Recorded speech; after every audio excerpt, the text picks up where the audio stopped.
બીજો મુદ્દો આપણો જે પરિવહનનો હતો એ ત્યારે અધ વચ્ચે રહી ગયો છે અને એની અંદર આપના દ્વારા વિવિધ વિસ્તારમાંથી ટ્રાફિકનું બાયફર્કેશન કરવામાં આવશે એવું આની અંદર આપ દર્શાવો છો, બરોબર ને? તો અત્યારે મને જરા કહેશો કે અત્યારે ટ્રાફિક આપણી કેટલા ટકા કયા રોડ ઉપરથી જાય છે? એ જે ટ્રાફિકનો જે સર્વે કરવામાં આવ્યો હતો એટલે એના પ્રમાણે જેમ જણાવ્યું કે 8 અલગ અલગ જગ્યાએ એનો સર્વે કરવામાં આવ્યો હતો. એટલે એના આંકડા જે છે હું તમને એવું હોય તો વાંચી સંભળાવું.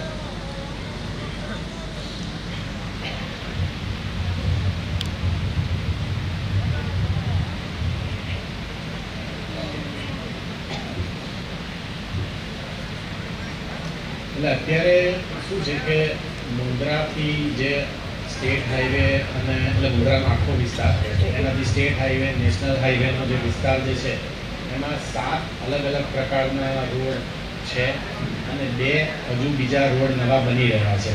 એટલે ટોટલ 9 રોડમાંથી આ ટ્રાફિક ભવિષ્યમાં જશે. તદ ઉપરાંત જે એમણે વાત કરી એ પ્રમાણે બીજા બધા રોડમાં પણ પ્લાનિંગ થશે. હવે એટલે તમે એ પૂછી રહ્યા છો કે કયા રોડ હાલમાં હયાત કયા રોડ ઉપર મેક્સિમમ કેટલા ટકા ટ્રાફિક છે? આપણો ઇન્ટરેસ્ટ જે છે એક જ જગ્યાએ છે સાહેબ. હા, એ તો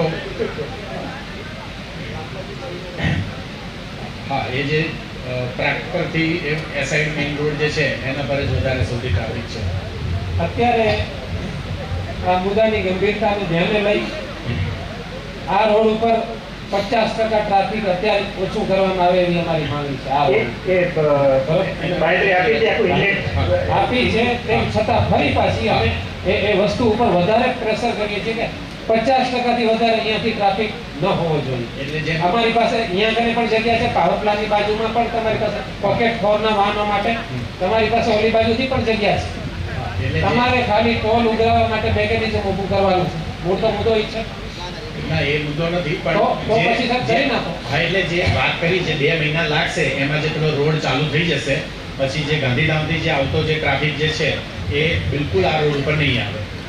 બીજી વાત, અત્યારે બાહેંધરી અહીંથી અમને પાકી આપવામાં આવે કે હવે પછી કોઈ પણ નાના વાહનો, ઇવન હું તો કહું છું કે 6 ટાયર સુધી સ્થાનિક વાહનો પાસે કોઈ પાસેથી ટેક્સ લેવામાં ના આવે, ટોલ લેવામાં ના આવે. 6 ટાયર સુધી. હા, એટલે એ તો જે વાત કરી કે જે આગળ 6 ટાયર સુધીની અમારી માંગણી છે. 6 ટાયર સુધી. મોટી ટ્રકોની આપણે પછી ચર્ચા કરશું. મોટી ટ્રકોમાં 6 ટાયર અત્યારે ને અત્યારે ફ્રી કરવામાં આવે. 6 ટાયર સુધી. કારણ કે ટ્રેક્ટર આવે અને નાનો ટેમ્પો આવે. ઠીક છે, બરાબર? ઠીક છે.